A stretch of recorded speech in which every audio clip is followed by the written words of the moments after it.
What's up, YouTube? Welcome to another episode of From the Booth to the Court. It's your boy, Roy, and we are back with another video for the channel. Now, in today's video, I'm actually going to be talking about the Game 2 finals matchup between the Toronto Raptors and the Golden State Warriors. Now, if you haven't been paying attention to that final series, Toronto actually took Game 1. Now, the video I did like 2 videos back, or maybe the last video, when I talked about the Game 1 matchup, I had Toronto winning that game because it was a must-win game in my eyes for them to be able to compete in the series and possibly win the championship. They went out there, they did their job. But now we're talking about Game 2, which I feel is a pivotal game for the Golden State Warriors if they actually want to win this series and be able to take control of it and get home court advantage.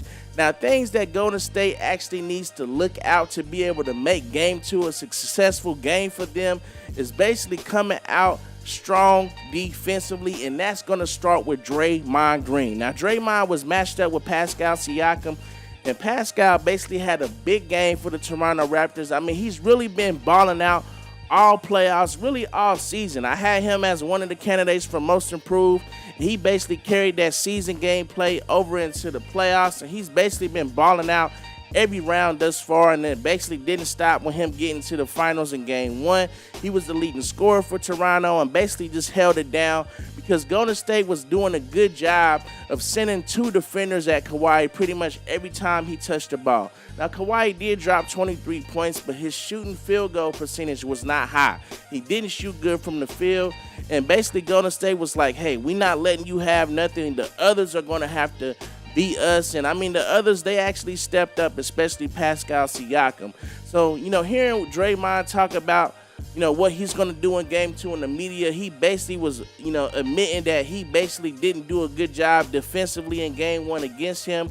He's definitely going to turn up that defensive intensity in Game 2 and basically make it a lot tougher for Pascal to do what he wants to do. And, Draymond, he actually sets the tone for the Golden State Warriors defensively. He's basically the heart and energy and soul of that team. So, when he starts bringing it defensively, causing turnovers, he basically amps Golden State up. And when they get amped up, that's when they start shooting threes from all over the court.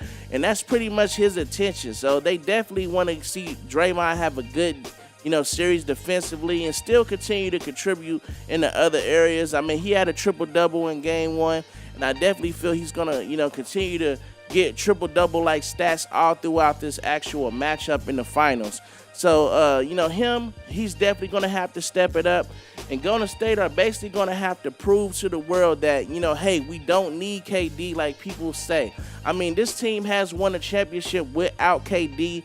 In 2015, they were successful without him, but I feel like a lot of times people, forget what this team is capable of. They have a very, very good record when KD is not in the lineup. They've been balling out. The ball hops a lot more, and, you see a lot of three-point shots being put up by Stephen Curry and Klay Thompson.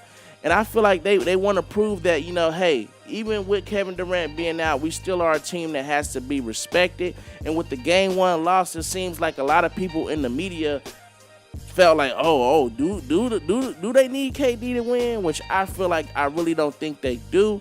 And, they definitely going to want to put it on. Now, in Game 1, that was a must-win for Toronto. I feel for Golden State, this Game 2 is a must-win. Now, if they don't win, does that mean it's over for Golden State? No, because they still have an opportunity to come back and be able to win a game on the road in Toronto. But I feel right now this will be the pivotal game to win right now, just because they didn't have a good game from Kawhi. You're banking on the other people on Toronto to be able to show up and do what they can to be able to propel this team. And I mean, a lot of the other players besides Pascal have been inconsistent in these playoffs. I mean, looking at Kyle Lowry, basically he's always inconsistent when it comes to playoff basketball, so you never really know what you're going to get from him. Marc Gasol, he was kind of inconsistent when it comes to the Toronto Raptors, but that really is just because he came over mid-season, so he's still kind of learning the system and trying to get acclimated with what's happening on the floor.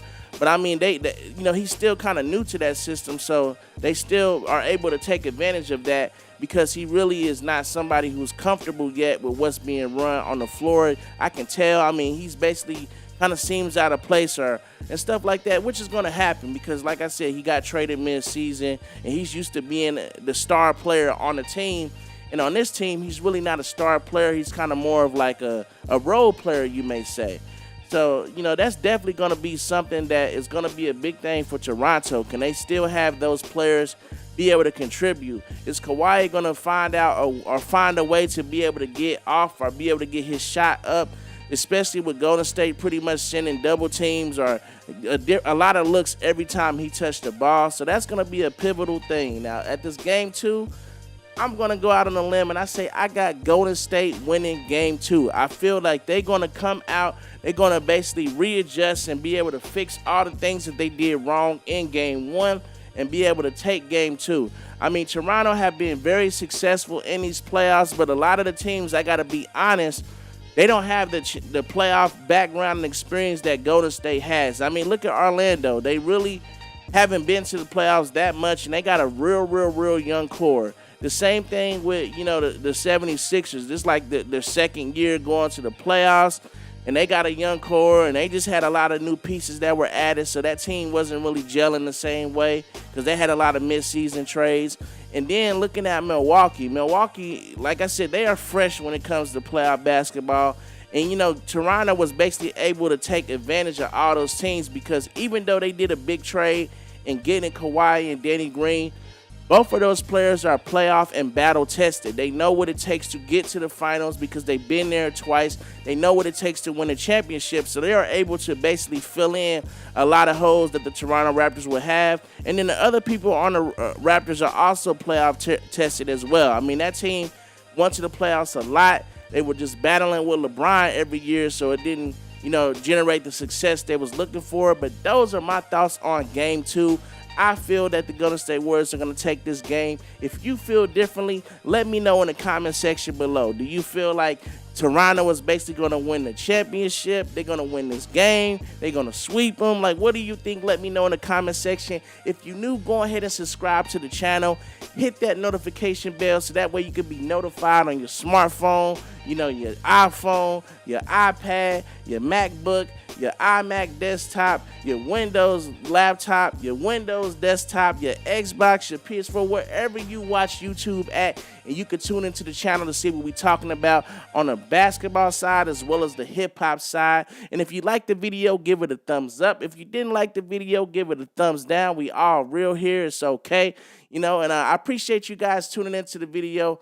It's Roy from the Booth to the Court, and we are out.